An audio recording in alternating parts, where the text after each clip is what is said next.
বহাগৰ আৰম্ভণিতে জুবিনৰ ভীষণ খং মঞ্চত সহগায়িকাক জুবিনে দিলে ধমক পিছে জুবিনৰ ইমান খং উঠিবলগীয়া কি কৰিছিল জুবিনৰ সহগায়িকাগৰাকীয়ে আপুনিও জানিলে আচৰিত হ'ব প্ৰথমে মই আপোনাক দৃশ্যটো দেখুৱাইছো জুবিন গাৰ্গৰ খং বহাগ বিহুৰ আৰম্ভণি কৰিলে খঙৰ সৈতে এইবেলি বহাগ বিহুৰ বতৰত জুবিনৰ প্ৰথমখন প্ৰথমখন বিহু সংগীতানুষ্ঠানতেই খঙত টিঙিৰিটা উঠিল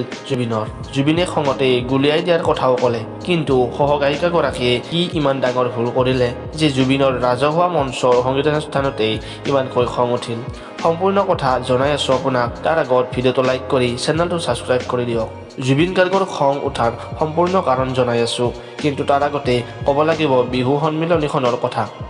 শনিবাৰে পহিলা বহাগ তাৰ আগতে শুকুৰবাৰে অসমবাসীয়ে পালন কৰিলে বিহুৰ প্ৰথম পৰম্পৰা গৰু বিহু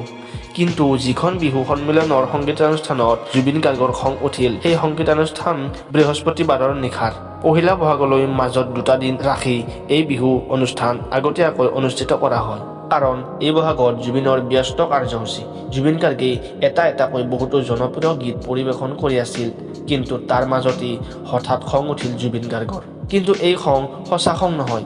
সহগায়িকাৰ প্ৰতি ধেমেলীয়াহে আছিল জুবিনৰ এই খং জুবিনৰ ধেমেলীয়া খঙৰ পিছতেই মুখত বেৰিঙিল হাঁহি এনেকৈ এইবাৰৰ বিহুৰ আৰম্ভ হ'ল জুবিনৰ আপোনালোক সকলোলৈ ৰঙালী বিহুৰ হিয়াভৰা শুভেচ্ছা জনালোঁ